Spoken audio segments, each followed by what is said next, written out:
Dracula by Bram Stoker. Chapter 27. Mina Harker's Journal. 1 November. All day long we have travelled, and at a good speed. The horses seem to know that they are being kindly treated, for they go willingly their full stage at best speed. We have now had so many changes, and find the same things so constantly, that we are encouraged to think that the journey will be an easy one. Dr. Van Helsing is laconic. He tells the farmers that he is hurrying to Bistritz, and pays them well to make the exchange of horses. We get hot soup or coffee or tea, and off we go. It is a lovely country, full of beauties of all imaginable kinds, and the people are brave and strong and simple, and seem full of nice qualities. They are very, very superstitious. In the first house where we stopped, when the woman who served us saw the scar on my forehead, she crossed herself and put out 2 fingers toward me to keep off the evil eye. I believe they went to the trouble of putting an extra amount of garlic into our food, and I can't abide garlic. Ever since then I have taken care not to take off my hat or veil, and so have escaped their suspicions. We are travelling fast, and as we have no driver with us to carry tales, we go ahead of scandal. But I dare say that fear of the evil eye will follow hard behind us all the way. The professor seems tireless. All day he would not take any rest, though he made me sleep for a long spell. At sunset time he hypnotized me, and he says I answered as usual. Darkness, lapping water, and creaking wood. So our enemy is still on the river. I am afraid to think of Jonathan, but somehow I have now no fear for him, or for myself. I write this whilst we wait in a farmhouse for the horses to be ready. Dr. Van Helsing is sleeping.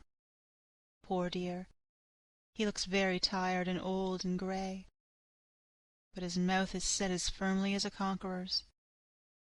Even in his sleep he is intense with resolution. When we have started, I must make him rest whilst I drive. I shall tell him that we have days before us, and he must not break down when most of all his strength will be needed. All is ready.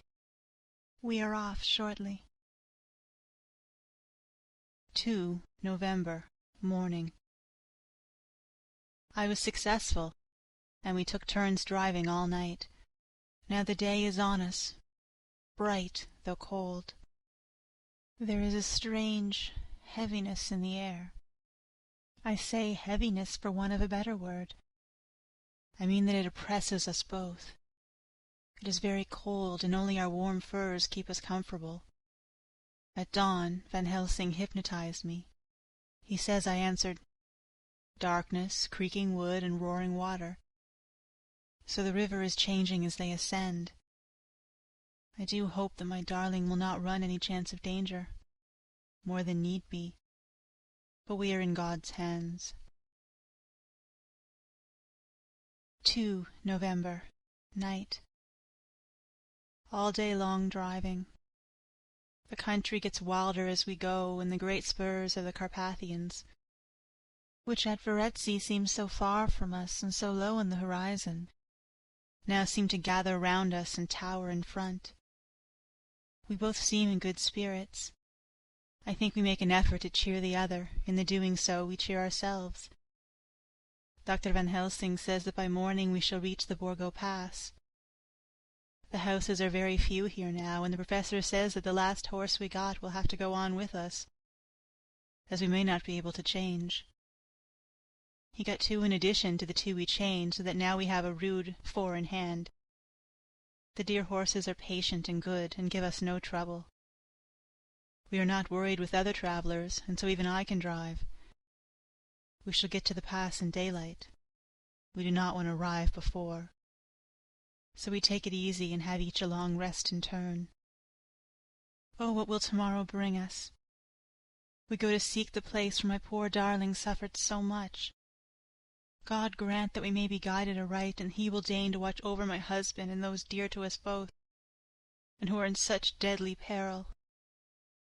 As for me, I am not worthy in his sight. Alas!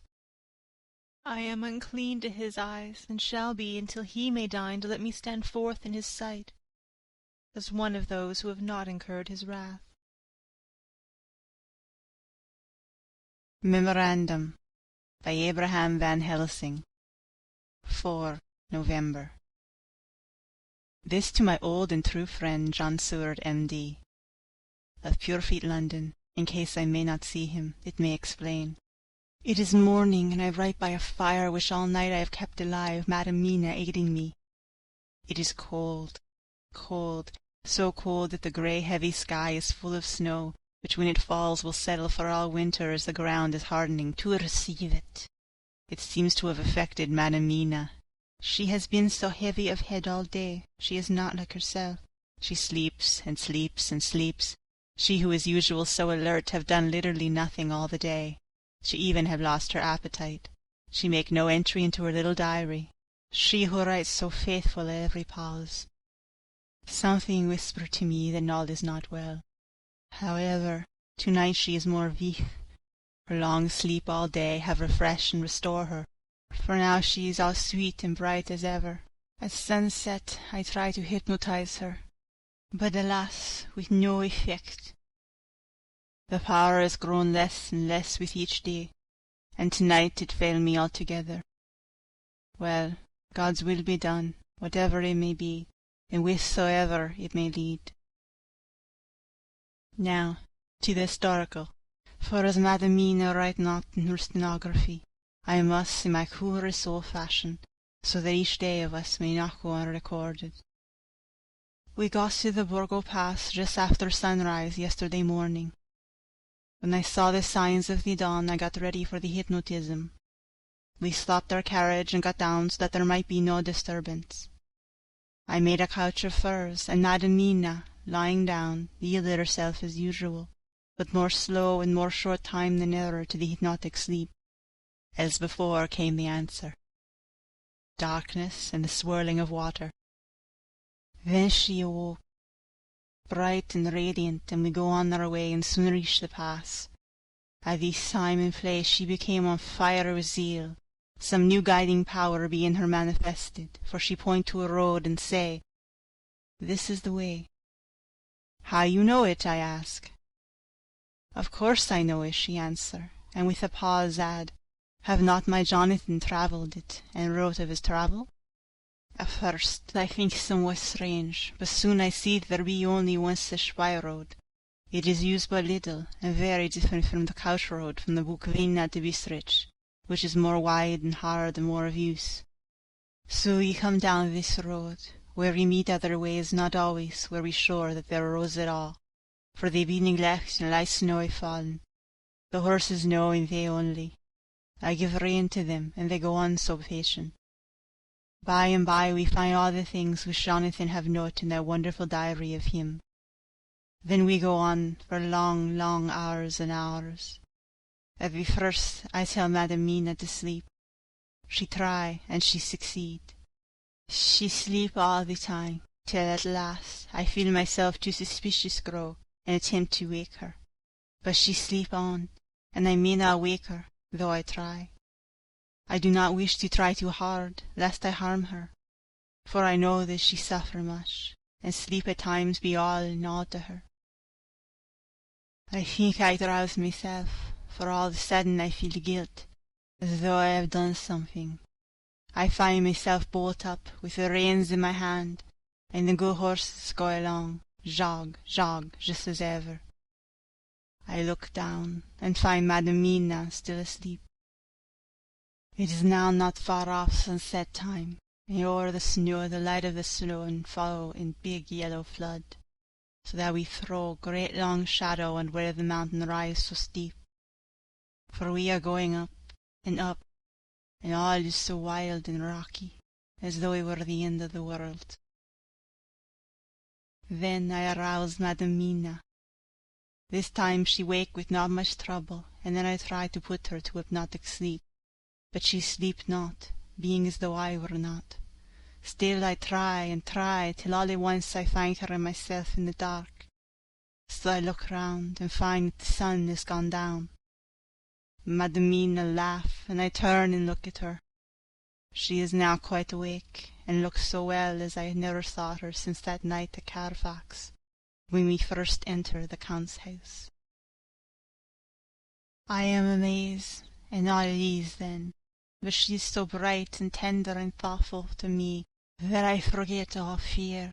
I lie of fire, for we have brought supply of wood with us, but she prepare food while I undo the horses and set them tethered and sheltered to feed. Then, when I return to the fire, she have my supper ready. I go to help her, but she smile and tell me that she have eat already, that she was so hungry that she would not wait. I like it not, and I have grave doubts, but I fear to affright her, and so am silent of it. She help me, and I eat alone, and then we wrap in fur and lie beside the fire, and I tell her to sleep while I watch. But presently I forget all of washing, and when I suddenly remember that I wash, I find her lying quiet but awake, and looking at me with so bright eyes. Once, twice more the same occur, and I get much sleep till before morning. When I wake, I try to hypnotize her, but alas, though she shut her eyes obedient, she may not sleep. The sun rise up, and up, and up, and then sleep come to her too late, but so heavy that she will not wake. I have to lift her up, and face her sleeping in the carriage where I've harnessed the horses and made all ready. Madam still sleep, and she look in her sleep more healthy and more redder than before, and I like it not. And I am afraid, afraid, afraid. I am afraid of all the things, even to think that I must go on my way. The stake we play for is life and death, or more than these, and we must not flinch. 5 November, morning. Let me be accurate in everything, for though you and I have seen strange things together, you may at first think that I, Van Helsing, am mad, that the many horrors and the so long strain on nerves had at last turned my brain. All yesterday we travelled, always getting closer to the mountains, and moving into a more and more wild and desert land. There are great frowning precipices, and much falling water, and nature seemed to have held some time her carnival. Madam Mina still sleep and sleep, and though I did not have hunger and appeased it, I could not wake her, even for food. I began to fear the fatal spell of the place was upon her, tainted as she is with the vampire baptism. Well, said I to myself, if it be that she sleep all day, it shall also be that I do not sleep at night. As we travelled on the rough road, for a road of an ancient and imperfect kind there was, I held down my head and slept. Again I wake with a sense of guilt and of time past, and found Madam Mina still sleeping, and the sun low down. But all was indeed changed. The frowning mountains seemed further away, and we were near the top of a steep rising hill, on summit of which was such a castle as Jonathan tells of in his diary. At once I exhausted and feared, for now, for good or ill, the end was near. I woke Madam Mina, and again tried to hypnotize her, but alas, unavailing till too late.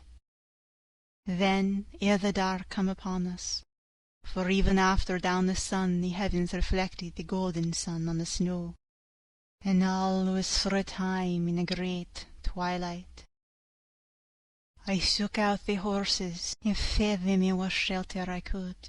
Then I make a fire, and near it I make Madam Mina, now awake and more charming than ever, sit comfortable amid her rugs. I get ready food, but she would not eat, simply saying that she had not hunger. I did not press her, knowing her unavailingness, but I myself eat, for I must needs now be strong for all. Then, with the fear on me of what might be, I drew a ring so big for her comfort, round where Madam Mina sat, and o'er the ring I passed some of the wafer, and broke it fine, so that all was well guarded. She sat still all the time, so still as one dead, and she grew whiter and whiter, till the snow was not more pale, and no worse she said. But when I drew near, she clung to me, and I could know that the poor soul shook her from head to feet with a tremor that was pain to feel. I said to her presently, when she had grown more quiet, "Will you not come over to the fire?" For I wished to make a test of what she could. She rose obedient, but when she made a step she stopped, and stood as one stricken. "Why not go on?" I asked. She shook her head, and coming back sat down in her place.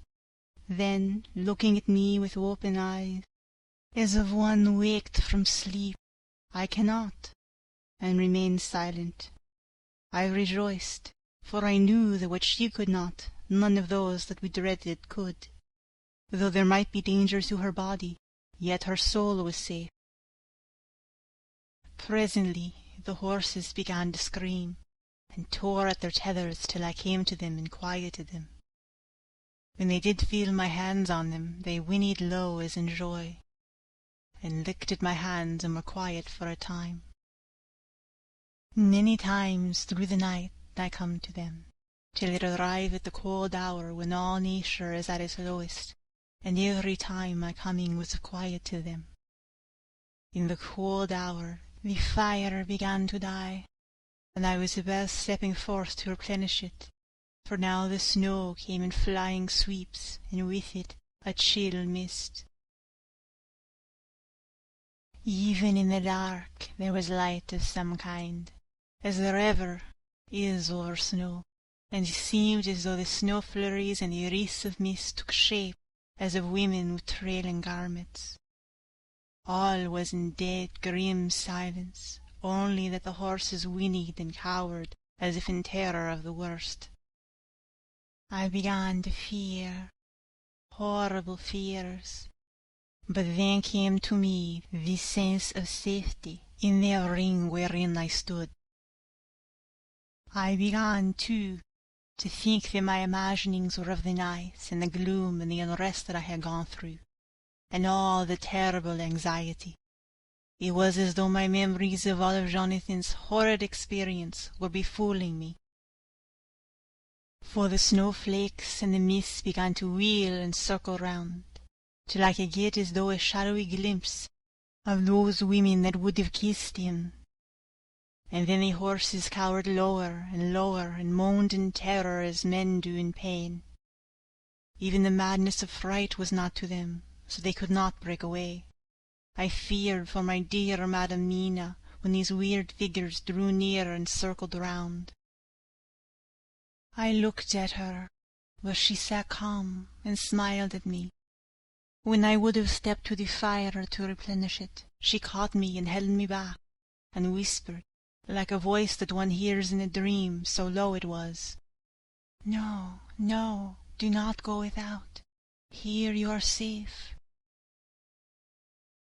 I turned to her, and looking in her eyes said, "But you, it is for you that I fear." Whereat she laughed, a laugh low and unreal, and said, "Fear for me? Why fear for me? None safer in all the world from them than I am." And as I wondered at the meaning of her words, a puff of wind made the flame leap up, and I see the red scar on her forehead. Then, alas, I knew. Did I not, I would soon have learned, for the wheeling figures of mist and snow came closer, but keeping ever without the holy circle. They began to materialize, till, if God had not taken away my reason, for I saw it through my eyes, there were before me in actual flesh the same 3 women that Jonathan saw in the room. when they would have kissed his throat. I knew the swaying round forms, the bright hard eyes, the white teeth, the ruddy colour, the voluptuous lips. They smiled ever at poor dear Madam Mina, and as their laugh came through the silence of the night, they twined their arms and pointed to her, and said in those so sweet tingling tones that Jonathan said were of the intolerable sweetness of the water-glasses, "Come, sister, come to us, come." In fear I turned to my poor Madam Mina, and my heart with gladness leapt like flame, for oh, the terror in her sweet eyes, the repulsion, the horror, told a story to my heart that was all of hope. God be thanked that she was not yet of them. I seized some of the firewood which was by me, and holding out some of the wafer, advanced on them towards the fire. They drew back before me and laughed their low horrid laugh. I fed the fire and feared them not, for I knew that we were safe within the ring, which she could not leave no more than they could enter. The horses had ceased to moan, and lay still on the ground. The snow fell on them softly, and they grew whiter. I knew that there was for the poor beasts no more of terror. And so I remained till the red of the dawn began to fall through the snow gloom. I was desolate and afraid, and full of woe and terror. But when that beautiful sun began to climb the horizon, life was to me again.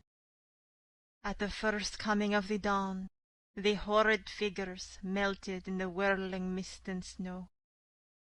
The wreaths of transparent gloom moved away towards the castle, and were lost.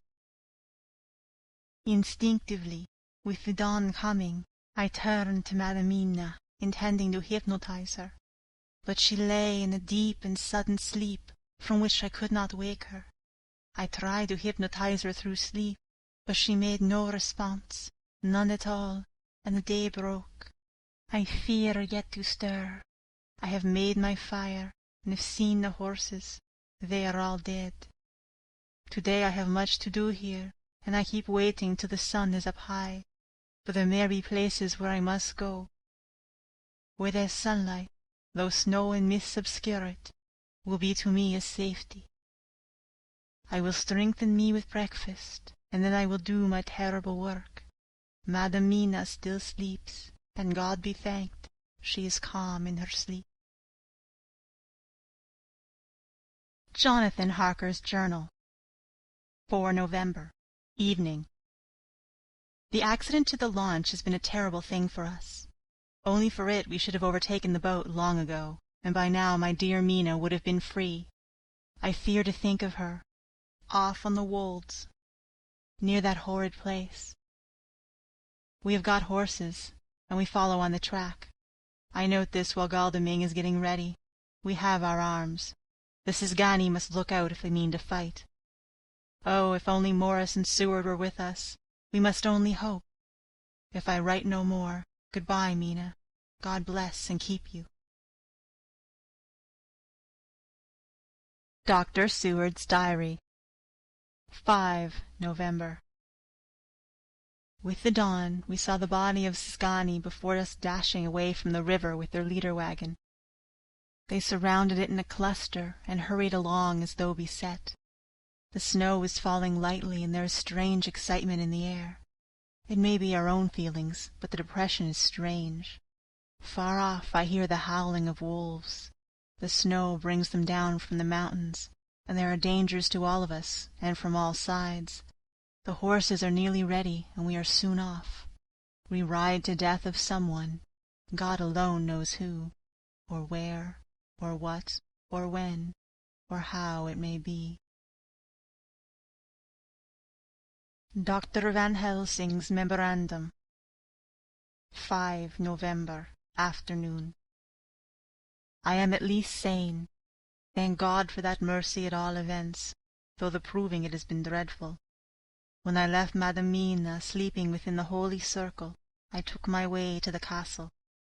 The blacksmith hammer which I took in the carriage from Baretsy was useful, Though the doors were all open, I broke them off the rusty hinges, lest some ill intent or ill chance should close them, so that being entered I might not get out. Jonathan's bitter experience served me here. By memory of his diary I found my way to the old chapel, for I knew that here my work lay. The air was oppressive. It seemed as if there were some sulphurous fume, which at times made me dizzy. Either there was a roaring in my ears, or I heard afar off the howl of wolves. Then I bethought me of my dear Madam Mina, and I was in terrible plight. The dilemma had me between his horns. Her I had dared not taken to this place, but left safe from the vampire in that holy circle. And yet even there would be the wolf. I resolved me that my work lay here, and that as to the wolves we must submit if it were God's will. At any rate it was only death and freedom beyond, so I did choose for her. Had it but been for myself, the choice had been easy. The maw of the wolf were better to rest in than the grave of the vampire, so I made my choice to go on with my work. I knew that there were at least 3 graves to find, graves that are in habit, so I searched, and I find one of them. She lay in her vampire sleep, so full of life and voluptuous beauty that I shudder as though I have come to do murder.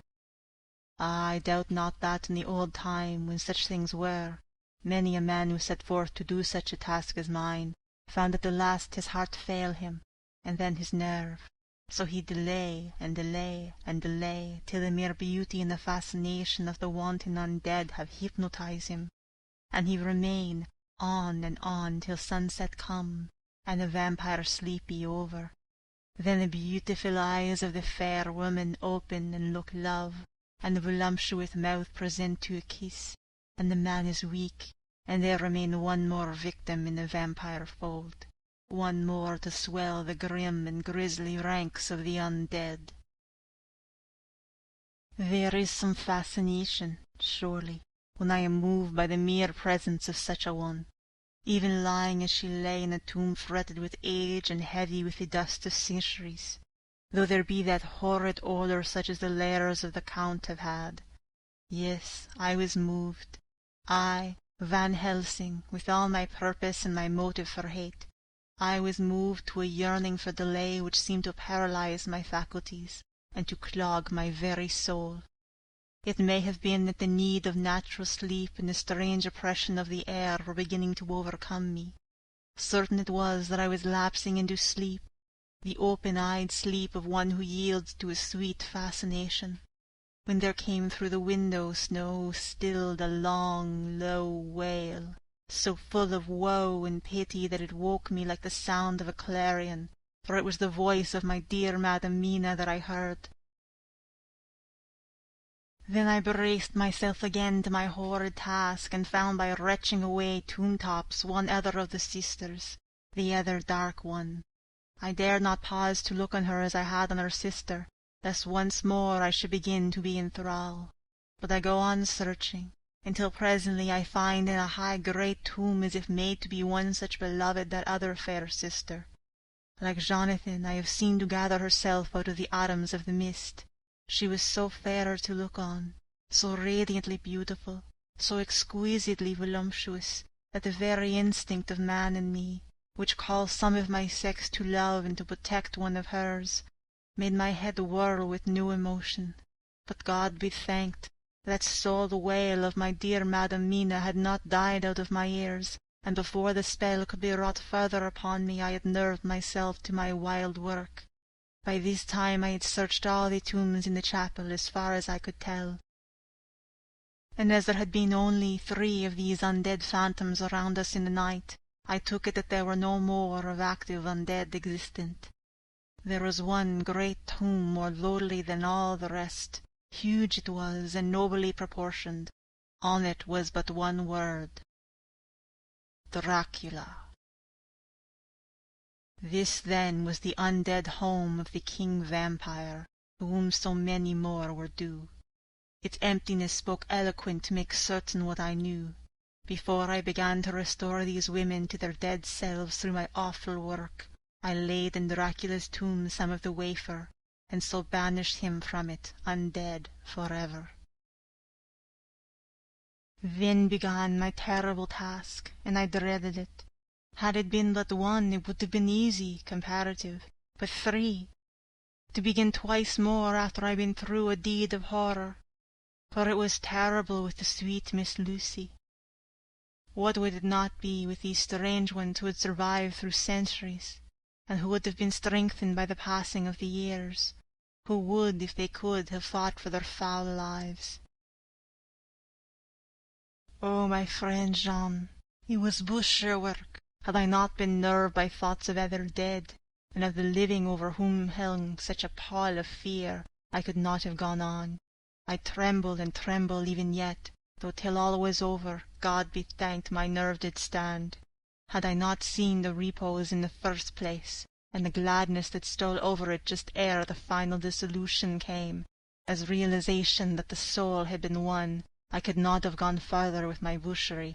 I could not have endured the horrid screeching as the stake drove home, the plunging of writhing form and the lips of bloody foam. I should have fled in terror and left my work undone, but it is over, and the poor souls, I can pity them now and weep, as I think of them placid, each in her full sleep of death for a short moment ere fading. For, friend John, hardly had my knife severed the head of each before the whole body began to melt away and crumble into its native dust, as though death that should have come centuries ago had at last asserted himself and say at once and loud, "I am here." Before I left the castle I so fixed his entrances that never more can the Count enter there undead. When I stepped into the circle where Madam Mina slept, she woke from her sleep, and seeing me cried out in pain that I had endured too much. "Come," she said, "come away from this awful place. Let us go to meet my husband, who is, I know, coming towards us." She was looking thin and pale and weak, but her eyes were pure and glowed with fervour. I was glad to see her paleness and her illness, for my mind was full of the fresh horror of that ruddy vampire sleep. And so with trust and hope and yet full of fear we go eastward to meet our friends, and him whom Madam Mina tell me that she know are coming to meet us. Mina Harker's Journal, 6 November. It was late in the afternoon when the Professor and I took our way towards the east, whence I knew Jonathan was coming. We did not go fast, though the way was steeply downhill, for we had to take heavy rugs and wraps with us. We dare not face the possibility of being left without warmth in the cold and the snow. We had to take some of our provisions, too, for we were in perfect desolation, and as far as we could see through the snowfall, there was not even the sign of habitation. When we had gone about a mile, I was tired with the heavy walking and sat down to rest. Then we looked back and saw where the clear line of Dracula's castle cut the sky, for we were so deep under the hill whereon it was set, that the angle of perspective of the Carpathian mountains was far below it. We saw it in all its grandeur, perched 1,000 feet on the summit of a sheer precipice, and with seemingly a great gap between it and the steep of the adjacent mountain on any side.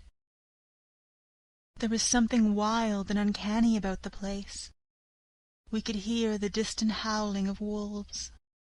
They were far off, but the sound, even though coming muffled through the deadening snowfall, was full of terror. I knew from the way Dr. Van Helsing was searching about that he was trying to seek some strategic point where we'd be less exposed in case of attack. The rough roadway still led downwards. We could trace it through the drifted snow. In a little while the Professor signalled to me, so I got up and joined him. He had found a wonderful spot, a sort of natural hollow in a rock, with an entrance like a doorway between 2 boulders. He took me by the hand and drew me in. "See," he said, "here you will be in shelter, and if the wolves do come I can meet them one by one." He brought in our furs, and made a snug nest for me, and get out some provisions and force them upon me. But I could not eat. To even try to do so was repulsive to me, and much as I would have liked to please him, I could not bring myself to the attempt. He looked very sad, but did not reproach me. Taking his field glasses from the case, he stood on top of the rock and began to search the horizon. Suddenly, he called out, "Look! Madamina, look, look!" I sprang up and stood beside him on the rock. He handed me his glasses and pointed. The snow was now falling more heavily, and swirled about fiercely, for a high wind was beginning to blow. However, there were times when there were pauses between the snow flurries, and I could see a long way round. From the height where we were, it was possible to see a great distance, and far off, beyond the white waste of snow, I could see the river lying like a black ribbon, in kinks and curls as it wound its way. Straight in front of us, and not far off, in fact so near that I wondered we had not noticed before, came a group of mounted men hurrying along. In the midst of them was a cart, a long leader wagon, which swept from side to side like a dog's tail wagging, with each stern inequality of the road. Outlined against the snow as they were, I could see from the men's clothes that they were peasants or gypsies of some kind. On the cart was a great square chest. My heart leaped as I saw it, for I felt that the end was coming.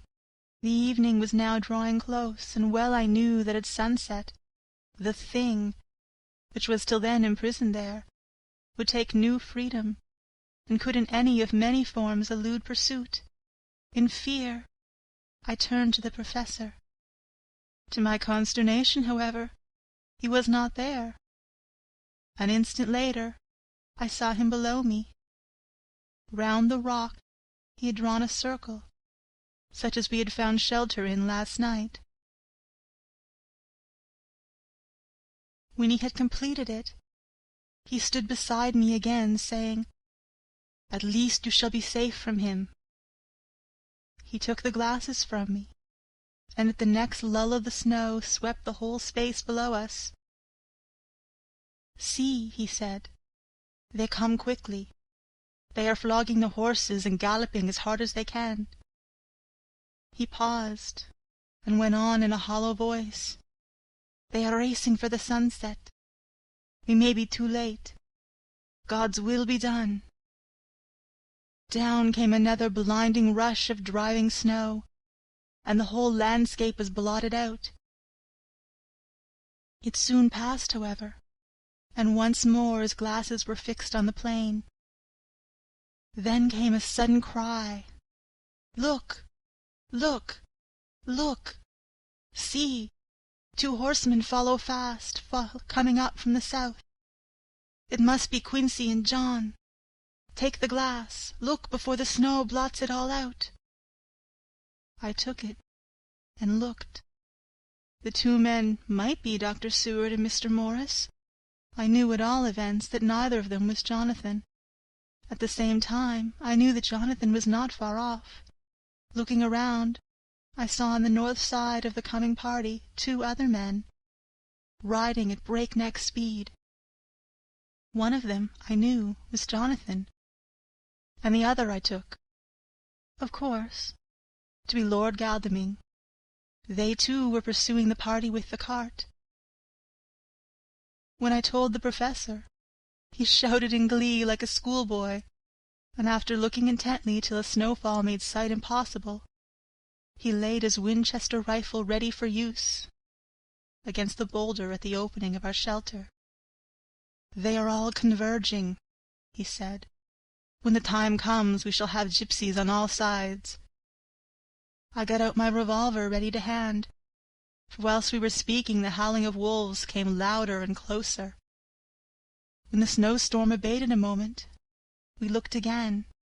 It was strange to see the snow falling in such heavy flakes close to us, and beyond, the sun shining more and more brightly as it sank down towards the far mountain tops. Sweeping the glass all around us, I could see here and there dots moving singly and in twos and threes and larger numbers. The wolves were gathering for their prey.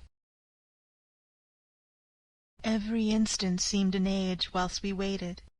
The wind came now in fierce bursts, and the snow was driven with fury as it swept upon us in circling eddies. At times we could not see an arm's length before us, but at others, as the hollow-sounding wind swept by us, it seemed to clear the airspace around us so that we could see afar off. We had of late become so accustomed to watch for sunrise and sunset that we knew with fair accuracy when it would be, and we knew that before long the sun would set.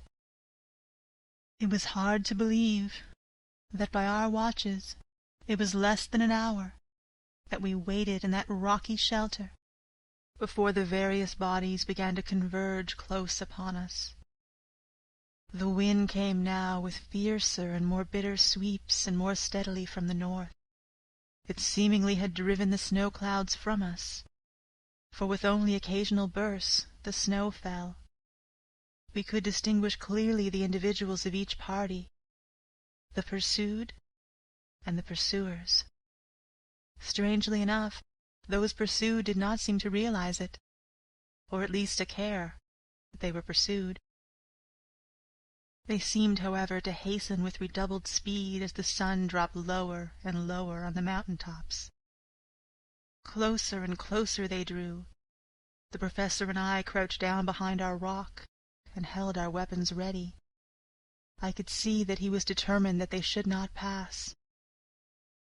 One and all were quite unaware of our presence. All at once, two voices shouted out to halt. One was my Jonathan's, raised in a high key of passion. The other, Mr. Morris's strong, resolute tone of quiet command. The gypsies may not have known the language, but there was no mistaking the tone, in whatever tongue the words were spoken. Instinctively they reined in, and at the instant Lord Godalming and Jonathan dashed up at one side, and Dr. Seward and Mr. Morris on the other. The leader of the gypsies, a splendid-looking fellow who sat his horse like a centaur, waved them back, and in a fierce voice gave to his companions some word to proceed. They lashed the horses, which sprang forward, but the four men raised their Winchester rifles, and in an unmistakable way commanded them to stop. At the same moment, Dr. Van Helsing and I rose behind the rock and pointed our weapons at them. Seeing that they were surrounded, the men tightened their reins and drew up. The leader turned to them and gave a word, at which every man of the gypsy party drew what weapon he carried, knife or pistol, and held himself in readiness to attack. Issue was joined in an instant. The leader, with a quick movement of his rein, threw his horse out in front and pointed first to the sun, now close down on the hilltops, and then to the castle, said something which I did not understand. For answer, all four men of our party threw themselves from their horses and dashed towards the cart. I should have felt terrible fear at seeing Jonathan in such danger, but that the ardor of battle must have been upon me as well as the rest of them. I felt no fear, but only a wild, surging desire to do something. Seeing the quick movement of our parties, the leader of the gypsies gave a command. His men instantly formed round the cart in a sort of undisciplined endeavor, each one shouldering and pushing the other in his eagerness to carry out the order. In the midst of this, I could see that Jonathan on one side of the ring of men, and Quincy on the other, were forcing a way to the cart. It was evident that they were bent on finishing their task before the sun should set. Nothing seemed to stop or even to hinder them, neither the levelled weapons nor the flashing knives of the gypsies in front, nor the howling of the wolves behind, appeared to even attract their attention. Jonathan's impetuosity, and the manifest signalness of his purpose, seemed to overawe those in front of him. Instinctively, they cowered aside and let him pass. In an instant, he had jumped upon the cart, and with a strength which seemed incredible, raised the great box and flung it over the wheel to the ground. In the meantime, Mr. Morris had had to use force to pass through his side of the ring of Sitzgani. All the time, I had been breathlessly watching Jonathan. I had, with the tail of my eye, seen him pressing desperately forward, and had seen the knives of the gypsies flash as he won a way through them, and they cut at him. He had parried with his great bowie knife, and at first I thought that he too had come through in safety. But as he sprang beside Jonathan, who had by now jumped from the cart, I could see that his left hand he was clutching at his side, and that the blood was spurting through his fingers. He did not delay, notwithstanding this, for as Jonathan, with desperate energy, attacked one end of the chest, attempting to prise off the lid with his great kukri knife, he attacked the other frantically with his bowie. Under the efforts of both men, the lid began to yield. The nails drew with a screeching sound, and the top of the box was thrown back. By this time, the gypsies, seeing themselves covered by the Winchesters and at the mercy of Lord Godalming and Dr. Seward, had given in and made no farther resistance.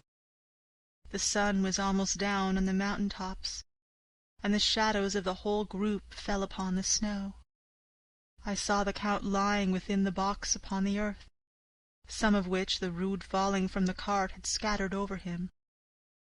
He was deathly pale, just like a waxen image, and the red eyes glared with the horrible vindictive look which I knew so well. As I looked, the eyes saw the sinking sun, and the look of hate in them turned to triumph. But, on the instant, came the sweep and flash of Jonathan's great knife. I shrieked as I saw it shear through the throat, whilst at the same moment Mr. Morris's bowie knife plunged into the heart. It was like a miracle, but before our very eyes, and almost in the drawing of a breath, the whole body crumbled into dust and passed from our sight. I shall be glad as long as I live that even in that moment of final dissolution there was in that face a look of peace, such as I never could have imagined might have rested there. The castle of Dracula now stood out against the red sky, and every stone of its broken battlements was articulated against the light of the setting sun. The gypsies, taking us in some way the cause of the extraordinary disappearance of the dead man, turned, without a word, and rode away as if for their lives. Those who were unmounted jumped upon the leader wagon, and shouted to the horsemen not to desert them. The wolves, which had withdrawn to a safe distance, followed in their wake, leaving us alone. Mr. Morris, who had sunk to the ground, leaned on his elbow, holding his hand pressed to his side. The blood still gushed through his fingers. I flew to him, for the holy circle did not now keep me back. So did the two doctors. Jonathan knelt behind him, and the wounded man laid back his head on his shoulder. With a sigh he took, with a feeble effort, my hand in that of his own which was unstained. He must have seen the anguish of my heart in my face, for he smiled at me and said, "I am only too happy to have been of service." "Oh, God!" he cried suddenly, struggling to a sitting posture and pointing to me. "It was worth for this to die. Look! Look!" The sun was now right down upon the mountain top, and the red gleams fell upon my face, so that it was bathed in rosy light. With one impulse the men sank on their knees, and a deep and earnest Amen broke from all as their eyes followed the pointing of his finger. The dying man spoke. "Now God be thanked that all has not been in vain. See, the snow is not more stainless than her forehead. The curse has passed away." And to our bitter grief, with a smile and in silence, he died, a gallant gentleman. Note: 7 years ago we all went through the flames, and the happiness of some of us since then is, we think, well worth the pain we endured. It is an added joy to Mina and to me that our boy's birthday is the same day as that on which Quincey Morris died. His mother holds, I know, the secret belief that some of our brave friend's spirit has passed into him. His bundle of names links our little band of men together, but we call him Quincey. In the summer of this year we made a journey to Transylvania, and went over the old ground which was and is to us so full of vivid and terrible memories. It is almost impossible to believe that the things which we had seen with our own eyes and heard with our own ears were living truths. Every trace of all that had been was blotted out. The castle stood as before, reared high above a waste of desolation. When we got home, we were talking of the old time, which we could all look back on without despair, for Galdeming and Seward are both happily married. I took the papers from the safe where they had been ever since our return so long ago. We were struck with the fact that in all the mass of material of which the record is composed, there is hardly one authentic document, nothing but a mass of typewriting, except the later notebooks of Mina and Seward and myself, and Van Helsing's memorandum. We could hardly ask anyone, even did we wish to accept these as proofs of so wild a story. Van Helsing summed it all up as he said, with our boy on his knee. "We want no proofs. We ask none to believe us. This boy will some day know what a brave and gallant woman his mother is. Already he know her sweetness and loving care. Later on he will understand how some men so loved her that they did dare much for her sake." Jonathan Harker. End of chapter 27. End of Dracula. Recorded by Marlo Diane. February 18 to 22, 2006. Pisgah West, Prince Edward Island.